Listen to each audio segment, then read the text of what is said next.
दोस्तों आज की इस वीडियो में हम लोग जानेंगे कंडीशनल फॉर्मेटिंग के बारे में। इसके क्या फ़ायदे हैं और इसे कैसे इस्तेमाल कर सकते हैं। जैसा कि आप अपनी स्क्रीन पर इस समय देख पा रहे हो, एक डेटा है जिसके अंदर डेट, प्रोडक्ट, रीजन और अमाउंट मेंशन है। यानी कि किस डेट को मैंने कौन सा प्रोडक्ट कौन से एरिया में सेल किया है और उसका क्या अमाउंट है। अब ये इस डेटा के अंदर आप कैसे देख पाओगे कि इस महीने जो सेल हुई है वो डेटा कौन सा है। अब इसके अंदर से आइडेंटिफाई करना पहली नज़र में बहुत ही मुश्किल है। अब इस डेटा में से मुझे अगर देखना है कि मेरी इस महीने के अंदर जो सेल है वो अलग से मुझे दिख जाए कि इस महीने क्या क्या बिका है, ओके। या फिर मुझे देखना है कि पिछले महीने के मुकाबले इस महीने क्या सेल रही है। इस तरीके से मुझे इसमें से जो डेटा है आइडेंटिफाई करना है। तो इसे आइडेंटिफाई करने के लिए हम लोग यूज़ कर सकते हैं कंडीशनल फॉर्मेटिंग।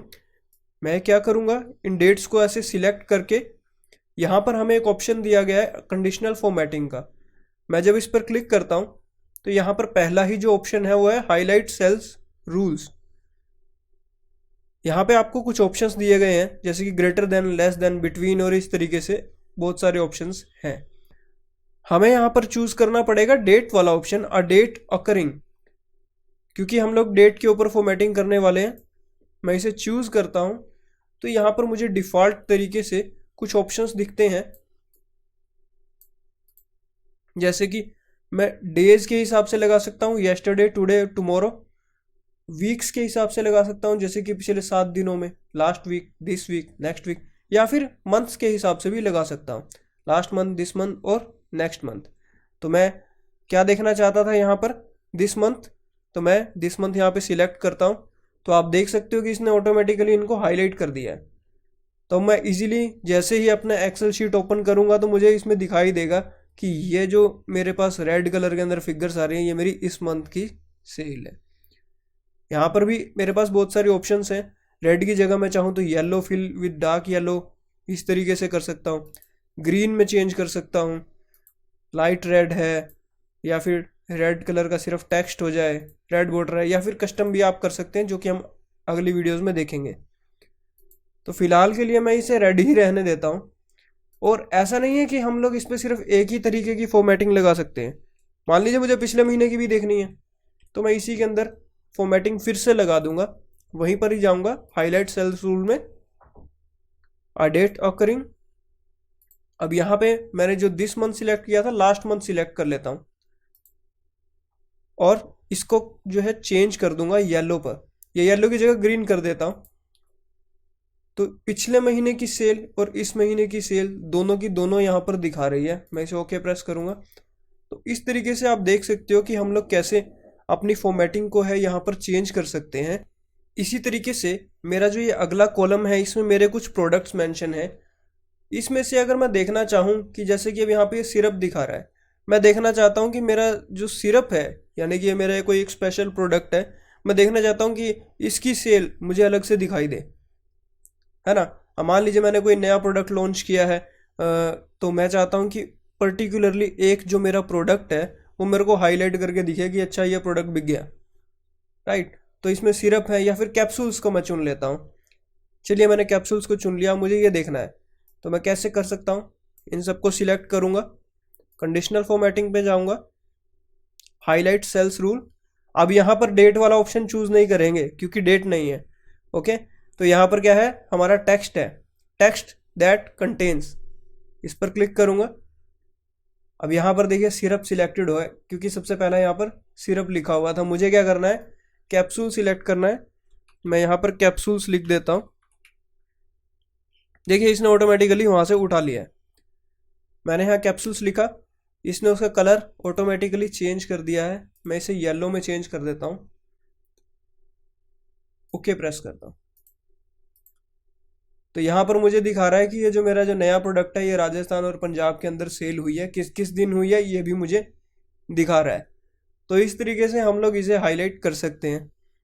और ऐसे ही अगर मैं अमाउंट में चेक करना चाहूँ कि मेरी सेल कहाँ पर कम हो रही है, कहाँ ज़्यादा हो रही है, मुझे एक ही बार में दिखाई दे, तो वो भी बड़ा ही ईजी है। मैं इसको सिलेक्ट करूँगा, वही कंडीशनल फॉर्मेटिंग में जाएंगे, हाईलाइट सेल्स में जाके यहाँ पर देखिए आपको ग्रेटर देन और लेस देन और बिटवीन ये ऑप्शन मिल रहा है। ये स्पेसिफिकली जो है नंबर्स के लिए ही है। अब मैं यहाँ लेस देन पर क्लिक करता हूँ। मुझे देखना है कि ऐसे कौन सी एरिया है जहाँ पर मेरी 15,000 से कम की सेल है। ठीक है, तो मैंने यहाँ पर क्लिक किया, यहाँ मैं 15,000 मेंशन करता हूँ, रेड कलर में ही मुझे दिखाओ, तो मैं ओके प्रेस करता हूँ। तो देखिए ये मुझे बता रहा है कि ये जो 2 सेल्स हैं, यानी कि हरियाणा के अंदर मेरी 3 ही सेल है, और उसमें से भी 2 जो है मेरी 15,000 से भी कम की सेल हुई है। और मैं देखना चाहूँगी सबसे ज़्यादा सेल कहाँ हो रही है। तो मैं क्या करूँगा, कंडीशनल फॉर्मेटिंग, दोबारा कंडीशनल फॉर्मेटिंग पे जाऊँगा, हाईलाइट सेल रूल्स में जाऊँगा, लेस देन की जगह मैं ग्रेटर देन सिलेक्ट करता हूँ, और मुझे देखना है कि ऐसे कौन से एरिया हैं जहाँ मेरी सेल 60,000 से ज़्यादा की सेल है।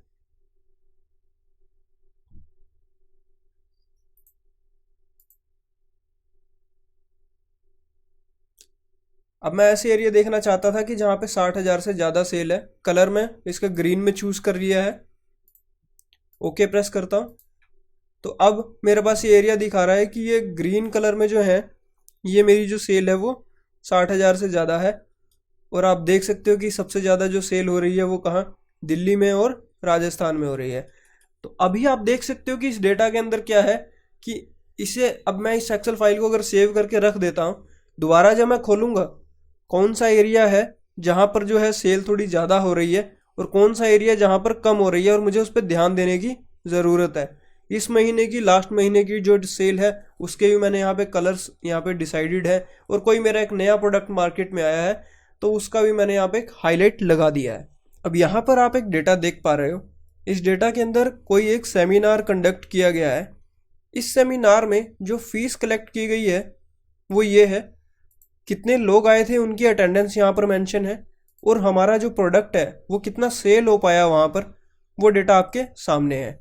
अब अलग अलग सिटीज़ के हिसाब से मुझे इसमें देखना है कि मेरी जो टॉप 20% की जो सेल है वो कौन सी सिटीज़ से आई है। तो कैसे देखेंगे, इन सबको सिलेक्ट करेंगे, कंडीशनल फॉर्मेटिंग में जाते हैं। हमने पिछली बार हाईलाइट सेल्स चुना था, इस बार हम वो ना चुन के टॉप और बॉटम के जो रूल्स हैं इन पर क्लिक करते हैं। इन पर आने के बाद यहाँ पर देखिए मुझे दिख रहा है top 10 items, top 10%, bottom 10 items, bottom 10%, या एवरेज। तो मुझे क्या देखना है, टॉप 20%। तो मैं यहाँ ये टॉप 10% वाला जो ऑप्शन है इसे चूज़ कर लेता हूँ, और यहाँ पर 10 की जगह 20% कर देता हूँ, और कलर को ग्रीन कर देता हूँ। ओके, तो ये मुझे बता रहा है कि ये जो 3 सिटीज़ हैं, झज्जर, भिवानी और टोहाना, ये 3 सिटीज़ के अंदर मुझे सबसे ज़्यादा यानी टॉप 20% का जो रिवेन्यू है वो इन 3 सिटीज़ से आया है। राइट, इसी तरीके से अब मुझे अगर अटेंडेंस देखनी है तो कंडीशनल फॉर्मेटिंग पे जाएंगे, टॉप बॉटम रूल्स पर जाकर। अब इसमें मुझे क्या देखना है, मुझे देखना है कि अबव एवरेज, यानी जो एवरेज रहा है उससे ज़्यादा की अटेंडेंस कहाँ पर आई है। तो वो मैं देखूंगा, अबव एवरेज पर यहाँ क्लिक करता हूँ, इसे भी ग्रीन में कर देता हूँ, या आप चाहें तो कलर चेंज कर देता हूँ थोड़ा सा, लीजिए इसे मैं येलो कर देता हूँ, ओके प्रेस करता हूँ।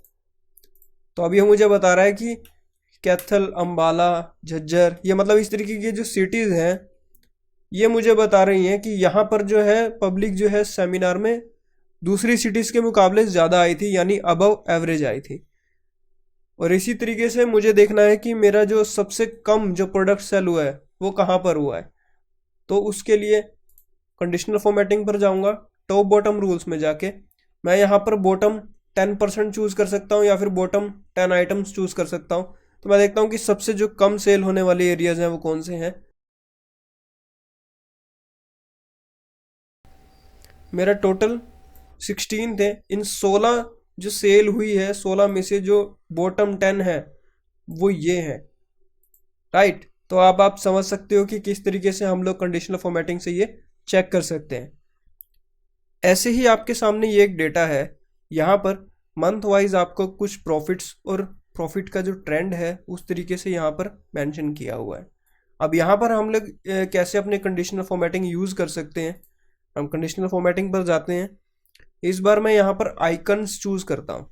यहाँ पर आप देख सकते हो कि कितने तरीके के आइकन्स हैं, जैसे कि डायरेक्शनल है। मैं जैसे ही इनके ऊपर अपना माउस लेकर जाता हूँ, ये यहाँ पर मुझे शो कर देता है कि ये किस तरीके से शो होने वाले हैं, आप देख सकते हो। इसी तरीके से यहाँ पर शेप्स भी आप लगा सकते हो। अब यहाँ पर देखिए ऑटोमेटिकली क्या दिखा रहा है, जो मेरा जो ट्रेंड है माइनस में चला गया वो रेड में दिखा रहा है, और जो सबसे ज़्यादा है वो ग्रीन में दिखा रहा है, और जो बीच की जो मेरा ट्रेंड है उसको येलो में दिखा रहा है। इस तरीके से ये वैल्यूज़ के हिसाब से अपने आप यहाँ पर शेप्स यहाँ पर लगा देगा। तो यहाँ पर मैं इंडिकेटर्स लगाना ज़्यादा पसंद करूँगा। तो अब यहाँ पर ये मुझे दिखा रहा है कि ये जो सिंबल बना हुआ है, यानी कि ग्रीन कलर है तो मेरी अच्छी सेल जा रही है, येलो है एंड रेड है। तो ये आप इस तरीके से यहाँ पर आइकन्स भी यूज़ कर सकते हैं। और इस समय जो आपके सामने डेटा है, ये वही डेटा है जो आपने थोड़ी देर पहले भी देखा था। इस डेटा के अंदर ये जो सेल हुई है, मुझे इसे देखना है कलर स्केल्स के अंदर। कलर स्केल्स देखिए यहाँ पर अलग अलग तरीके से यहाँ पर दिखाई दे रहे हैं। जैसे कि मैं यहाँ पर सबसे पहले वाला ही लगा देता हूँ, मैं इन्हें सिलेक्ट करूँगा, कंडीशनल फॉर्मेटिंग पर जाता हूँ, कलर स्केल्स चूज़ करता हूँ, और ये देखिए यहाँ पर अब जब मैं इसके ऊपर क्लिक अभी मैंने किया नहीं है, सिर्फ यहाँ पे माउस को लाके छोड़ा है, तो ये मुझे बता रहा है कि इस तरीके से कलर स्केल्स आएंगे। तो मैं यहाँ पे अपनी सेल्स के हिसाब से यहाँ पर कलर स्केल्स लगा सकता हूँ, कि ताकि मुझे पता चले कि सेल्स जो है किस डायरेक्शन में जा रही है, राइट। तो फिलहाल के लिए मुझे ये वाली जो है फॉर्मेटिंग ठीक लग रही है। इस तरीके से कौन से एरिया के अंदर ज़्यादा सेल हो रही है उस हिसाब से ये ऑटोमेटिकली जो है कलर्स को चेंज कर देगा, और ये बिल्कुल डायनामिक है। मान लीजिए कि अगर मैं इसमें किसी की भी सेल को चेंज कर देता हूँ, जैसे कि मैं यहाँ 10,000 कर देता हूँ 24,000 की जगह, तो ये कलर भी जो है ऑटोमेटिकली चेंज कर देगा। इस तरीके से आप लोग कलर स्केल्स का भी इस्तेमाल कर सकते हैं। इसी तरीके से फ्रेंड्स, आपके सामने ये एक डेटा है। इस डेटा के अंदर हमने अपने प्रोडक्ट्स की कुछ रेटिंग करवाई है कुछ कस्टमर्स के साथ, और उनकी रेटिंग हमारे सामने है। अब 1 से लेके 5 के बीच में उन्होंने नंबर दिए हैं, और उन नंबर के हिसाब से ये हमारी रेटिंग्स हैं। अब इस रेटिंग्स के ऊपर हम कैसे एक अच्छे से कंडीशनल फॉर्मेटिंग यूज़ कर सकते हैं वो देखिए। मैंने क्लिक किया इन पे, मैंने इन सबको सिलेक्ट करके कंडीशनल फॉर्मेटिंग पर क्लिक किया है, और यहाँ पर मुझे ऑप्शन मिलता है आइकन्स का, जैसा कि आपने अभी पहले देखा था। और यहाँ पर ये देखिए रेटिंग्स के लिए अलग से यहाँ पे ऑप्शन बना हुआ है। अब मैं जैसे ही इसके ऊपर अपना माउस को लेकर जा रहा हूँ, तो ये रेटिंग्स के देखिए स्टार्स यहाँ पर आ चुके हैं। मैं इन पर क्लिक करता हूँ, तो आप देख सकते हो कि ये कितने इजीली यहाँ पर रेटिंग आ चुकी है। अब यहाँ पर स्टार्स के हिसाब से देखिए जो 5 है, यानी कि ओवरऑल स्कोर बिल्कुल अच्छा आ रहा है यहाँ पर, तो प्रॉपर पूरा स्टार है। और यहाँ पर जो स्टार है बिल्कुल वाइट है, यानी कि बिल्कुल भी फिल नहीं है। तो आप इस तरीके से भी अपनी रेटिंग्स को यूज़ कर सकते हो, ताकि आपका जो रिज़ल्ट है वो थोड़ा सा अट्रैक्टिव लगे। ऐसे ही आपके सामने एक डेटा यहाँ पर मैंने मेंशन किया हुआ है। यहाँ पर ये कुछ डेटा है जो ईयर वाइज मैंने यहाँ पर रखा हुआ है कि कितना टेम्परेचर मंथली रहा पिछले 9 साल में, यानी 2011 से 2019। अब ये एक्चुअल डेटा नहीं है, ये मैंने ऐसे मैन्युअली फिल कर दिया है, ये करेक्ट नहीं है, सिर्फ इमेजिनेशन के लिए इसमें डाल दिया है। तो आप देख सकते हैं कि कितने डिग्री सेल्सियस टेम्परेचर जो है मंथ की शुरुआत से लेके लास्ट तक है। अब हम लोग इसमें एक हीट मैप बनाने वाले हैं, ताकि हमें समझ में आए कि कौन से जो मंथ्स हैं वो कितने गर्म रहे और कितने ठंडे रहे। तो सबसे पहले हम क्या करेंगे, इन सबको सिलेक्ट कर लेंगे। सिलेक्ट करने के बाद कंडीशनल फॉर्मेटिंग, कलर स्केल्स, और यहाँ पर एक रेड, ग्रीन और येलो वाला जो ऑप्शन है मैं चूज़ कर लेता हूँ। और भी ऑप्शंस अवेलेबल है, आप देख सकते हो। तो मैं ये रेड ग्रीन वाला ऑप्शन जो है चूज़ कर लेता हूँ, और आपके सामने एक हीट मैप रेडी है, जो कि आपको बता रहा है कि ये जुलाई मंथ में जो है सबसे ज़्यादा जो गर्म दिन यहाँ पर देखे गए, जो टेम्परेचर सबसे ज़्यादा रहा, और इसी तरीके से दिसंबर और जनवरी जो है ये ठंडे रहे। तो इस तरीके से आप अगर एक्चुअल डेटा है तो उसके साथ काफ़ी अच्छे से यहाँ पर बना सकते हैं। ये एक इमेजिनरी डेटा है, मैंने ऐसे मैनुअली फिल किया है। एक्चुअल डेटा आपके पास होगा तो ये और भी ज़्यादा आपको अच्छे तरीके से शो करेगा। तो आप देख ही सकते हैं कि किस तरीके से मैंने आपको अलग अलग एग्जाम्पल्स के साथ आपको कंडीशनल फॉर्मेटिंग के कुछ बेनिफिट्स और इन्हें कैसे यूज़ किया जा सकता है ये बताया है। आशा करता हूँ कि आपको यह वीडियो पसंद आई होगी। कमेंट सेक्शन में आप अपना फीडबैक हमें ज़रूर दीजिएगा, इस वीडियो को लाइक कीजिएगा और हमारे इस चैनल को सब्सक्राइब भी कीजिएगा इसी तरीके की और वीडियोस देखने के लिए। धन्यवाद।